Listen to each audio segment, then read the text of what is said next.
விஜயின் கரூர் மாவட்ட பிரச்சாரத்தில் 41 பேர் உயிரிழந்த நிலையில் மத்திய புலனாய்வு விசாரணை தேவை என்று சசிகலா தெரிவித்துள்ளார். கரூரில் நடைபெற்ற தாவிக பிரச்சாரத்தில் கூட்ட நெரிசலில் சிக்கி காயமடைந்து மருத்துவமனையில் சிகிச்சை பெற்று வருபவர்களை நேரில் சந்தித்து ஆறுதல் கூறிய பின்பு சென்னை திரும்பிய சசிகலா செய்தியாளர்களை சந்தித்து பேசினார். அப்போது தெரிவித்த அவர், பிரச்சாரத்திற்கு வந்தவர்களை தாண்டி பணி முடிந்து வீட்டிற்கு சென்றவர்களும் இதில் பாதிக்கப்பட்டுள்ளதாகவும், துண்டிக்கப்பட்ட மின்சாரம் மீண்டும் வருவதற்குள் இந்த சம்பவங்கள் நடந்துள்ளதாக கூறினார். இச்சம்பவம் குறித்து முழுமையாக விசாரணை செய்தால்தான் உண்மை தெரியவரும். குறிப்பாக இது கரூரில் நடந்திருப்பது கவனிக்க வேண்டிய ஒன்றாகும் என்று கூறினார். மேலும் இந்த விவகாரத்தில் மத்திய அரசு ஏஜென்சியை வைத்து விசாரித்தால்தான் உண்மை தெரியவரும் என்று கூறினார். ஆனா இதுல என்னை பொறுத்த வரைக்கும் மத்திய அரசு ஏஜென்சியை வச்சு விசாரிச்சாதான் அது நல்லா இருக்கும். உண்மை தெரிய வருது. பாதிக்கப்பட்டவர்கள் சொல்வதுதான் உண்மை எனவும் அவர்கள் சொல்வதை வைத்துதான் நடவடிக்கை எடுக்க வேண்டும் என்று பிரேமலதா விஜயகாந்த் தெரிவித்தார். கரூர் கூட்ட நெரிசலில் சிக்கி மருத்துவமனையில் சிகிச்சை பெற்று வருபவர்களை சந்தித்து சென்னை திரும்பிய தேமுதிக பொதுச் செயலாளர் பிரேமலதா விஜயகாந்த் செய்தியாளர்களை சந்தித்து பேசினார். அப்போது தெரிவித்த அவர், பாதிக்கப்பட்டவர்கள் மருத்துவமனையில் சிகிச்சை பெற்று வரும் நிலையில் அவர்கள் சொல்வதை தான் கேட்க வேண்டும் என்று கூறினார். மிகப்பெரிய துயரமான சம்பவத்தால் கரூர் பகுதி முழுவதும் மரண கோலம்தான் கேட்டுக் கொண்டுள்ளதாக வேதனை தெரிவித்தார். மேலும் பிரச்சாரங்களில் ஆம்புலன்ஸ்கள் அதிகம் வருவது குறித்த கேள்விக்கு, எங்களது கூட்டத்திலும் ஆம்புலன்ஸ் வரத்தான் செய்கிறது, நாங்களும் அதை எதிர்கொண்டுதான் வருகிறோம், ஆனால் இது கண்டிக்க வேண்டிய விஷயம் என்று பதிலளித்தார். காவல்துறை பாதுகாப்பு குறைவு தொடர்பான கேள்விக்கு பதிலளித்த அவர், எப்போதும் காவல்துறை ஆளும் கட்சிக்குதான் சாதகமாக இருப்பார்கள் என்று கருத்து கூறினார். மேலும் விஜய்க்கு பவுன்சர் பாதுகாப்பு உள்ளது, அவர்களை நம்பி வரும் மக்களுக்கு என்ன பாதுகாப்பு உள்ளது என்று கேள்வி எழுப்பினார். எங்க மீட்டிங்லயே வருது, எவ்வளவு நாங்க பேஸ் பண்ணிட்டு தான் இருக்கோம். இது எல்லா மீட்டிங்லயும் ஒரு ஆம்புலன்ஸ் வர்றது ஒரு புது பழக்கமா இருக்கு. நிச்சயமா அது கண்டிக்கப்பட வேண்டிய விஷயம். இங்க மீட்டிங் நடக்குதுன்னு தெரியுது, வேற பக்கம் டைவர்ட் பண்ணி ஆம்புலன்ஸ் அனுப்ப முடியாது. அது கிரௌடு ஃபுல்லியே தான் வேணும்னு வருதா, அது என்னன்றத கவர்மெண்ட் தான் விளக்கம் கொடுக்கணும். அந்த ஒரு வழி தான் இருக்கா? எவ்வளோ வழிகள் இருக்கு. எல்லா இடத்துலையுமே எங்க கூட்டம் நடக்குது அங்கதான் ஆம்புலன்ஸ் வருது.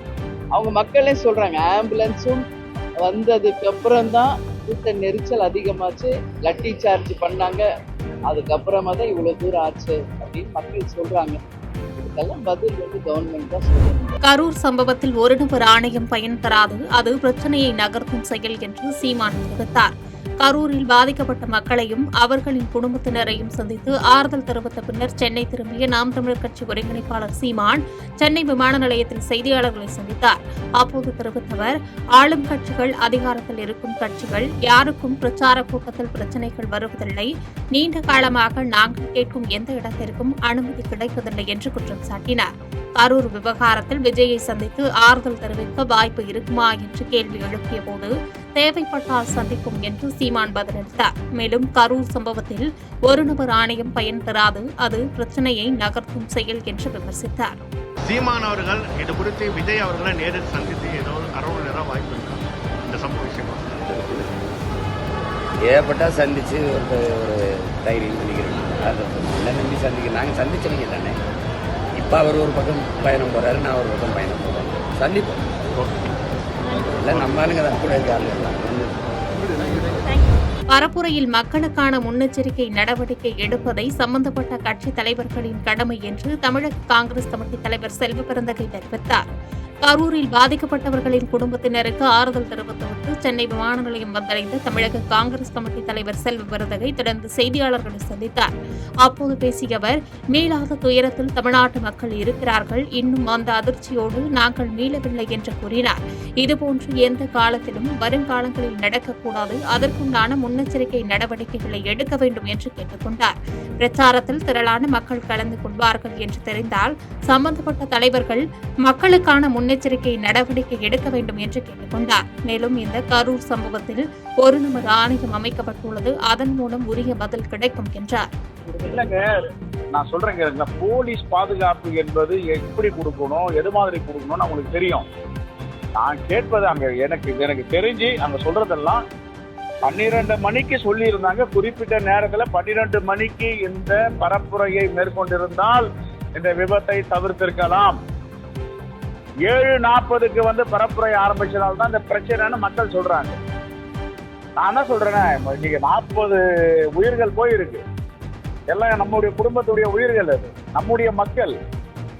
அந்த குடும்பத்துல ஒருத்தனா நின்று பார்ப்போம். நாம அரசியலை விட்டுருங்க. நீங்க 8 மணி நேரம் 10 மணி நேரம் தண்ணி கிடையாது, சாப்பாடு கிடையாது, குழந்தைங்க நின்று இருக்குன்னா இதை யாரு கட்டுப்படுத்தணும்? வாலண்டியர்ஸ் போட்டிருக்க வேண்டாமா? தண்ணி கொடுத்துருக்க வேண்டாமா? தயவுசெய்து சொல்றேன், அரசியல் ஆக்க வேண்டாம். அரசியலுக்கு அப்பாற்பட்டு மனிதநேயத்தோட பார்ப்பாரு. கரூர் துயர சம்பவத்தில் எங்கள் முதல் குற்றச்சாட்டு மாநில அரசு மீதுதான் என்று பாஜக முன்னாள் தலைவர் அண்ணாமலை தெரிவித்துள்ளார். கரூர் கூட்ட நெரிசலில் உயிரிழந்தவர்களின் குடும்பத்தினருக்கு நேரில் ஆறுதல் தெரிவித்த பின்பு செய்தியாளர்களை சந்தித்து பேட்டியளித்த அவர், கரூர் துயர சம்பவத்தில் 41 அப்பாவிகளை பறிகொடுத்துள்ளதாகவும் தமிழகத்தில் இதற்கு முன்பு இப்படி நடந்ததில்லை, இனியும் நடக்கக்கூடாது என்று கூறினார். மேலும் உயிரிழந்தவர்கள் குடும்பங்களுக்கு கரூர் பாஜக சார்பில் தலா ரூபாய் 1 லட்சம் கொடுக்கப்படும் என்று கூறினார். மேலும் இந்த சம்பவத்தில் எங்கள் முதல் குற்றச்சாட்டு மாநில அரசு மீதுதான், முதல் தவறு மாவட்ட நிர்வாகம், காவலர்கள் மீதுதான். அவர்கள் உரிய இடத்தை கொடுக்கவில்லை. வேலுசாமிபுரத்தில் கூட்டம் நடத்த வாய்ப்பு இல்லை என தெரிந்த போதும் ஏன் அனுமதி கொடுக்கிறார்கள் என்று கேள்வி எழுப்பியதோடு சரியான இடத்தை கொடுப்பதுதான் அரசின் கடமை என்று கூறினார். மேலும் காவல்துறை விசாரணையில் தாக்கப்பட்டு உயிரிழந்த அஜித்குமார் வழக்கை சிபிஐயிடம் ஒப்படைத்தது போன்று கரூர் சம்பவத்தையும் சிபிஐயிடம் ஒப்படைக்க வேண்டும் என்று வலியுறுத்திய அண்ணாமலை, விஜய் மீதான குற்றச்சாட்டை ஏற்க மாட்டேன், கூட்டத்திற்கு பாதுகாப்பு கொடுக்க வேண்டியது அரசின் கடமை, விஜய் இதிலிருந்து மீண்டு வர வேண்டும், மக்கள் ஆதரவாக அவர் நிற்க வேண்டும் என்று குறிப்பிட்டார். உளவுத்துறை என்ன சாதிச்சாங்க? என்ன சாதிச்சாங்க? வெள்ளக்குறிச்சியில டிஎம்கே இருக்கிறாங்க. என்ன பண்றாங்க? பிடிக்கல. அந்த யாரும் பேரு நாங்க போட்ட பண்ணல. இந்திய நடப்பத்தோட எத்தனை பேர் வராங்க தெரியாதா? உளவுத்துறை சொல்றாங்க 3 மணில இருந்து மக்கள் இருக்கிறாங்க. சரி, 3 மணிக்கு உளவுத்துறை கும்பிச்சா, 5 மணிக்கு கும்பிச்சா, 7 மணிக்கு கும்பிச்சா 2000 பேர் வந்தாங்க. 10,000 பேர் வந்தாங்க. இன்னும் கொஞ்சம் போலீஸ் கொடுத்தாங்க. ஐடி ஸ்பாட் இருக்கும். உளவுத்துறை என்னதான் தெரியும்? எல்லாம் முடிந்ததுக்கு அப்புறம் பேட்டி கொடுக்கறது மட்டும்தான் உளவுத்துறை டிஜிபி ஏடிஜிபி வேலையா? உளவுத்துறை பொறுத்தவரை தமிழகத்துல பொலிட்டிக்கல் இன்டெலிஜென்ஸ் கொடுக்கறதுல மாறிடுச்சு. முதலமைச்சருக்கு டெய்லி காலைல 8 மணிக்கு வீட்டுக்கு போய் பொலிட்டிக்கல் இன்டெலிஜென்ஸ் மீட்டிங் கொடுக்கணும். அதான் தமிழக உளவுத்துறையுடைய வேலை. அண்ணாமலை எங்க போனா எங்க வந்தாங்க. இதை விட்டுட்டு ரியல் டைம் ஆக்ஷனபிள் இன்டெலிஜென்ஸ் உளவுத்துறை கொடுக்கல. அது 4 ஆண்டுகள்ல திராவிட முன்னேற்ற கழக ஆட்சியுடைய சாபக்கேடு இன்டெலிஜென்ஸ் மீட்டிங். செய்திகளை உடனுக்குடன் தெரிந்து கொள்ள கீழ்கண்ட கேபிள் மற்றும் டிடிஎச் நெட்வொர்க்குகளில் எம்நாடு செய்தி தொலைக்காட்சியை காணுங்கள். பாதகம் செய்பவரை கண்டால் நாம் பயம் கொள்ளலாகாது பாப்பா. மோதி மிதித்து விடு பாப்பா, அவர் முகத்தில் உமிழ்ந்து விடு பாப்பா. அண்மை செய்திகளை உடனுக்குடன் தெரிந்து கொள்ள இணைந்திருங்கள் எம்நாடு தொலைக்காட்சியுடன்.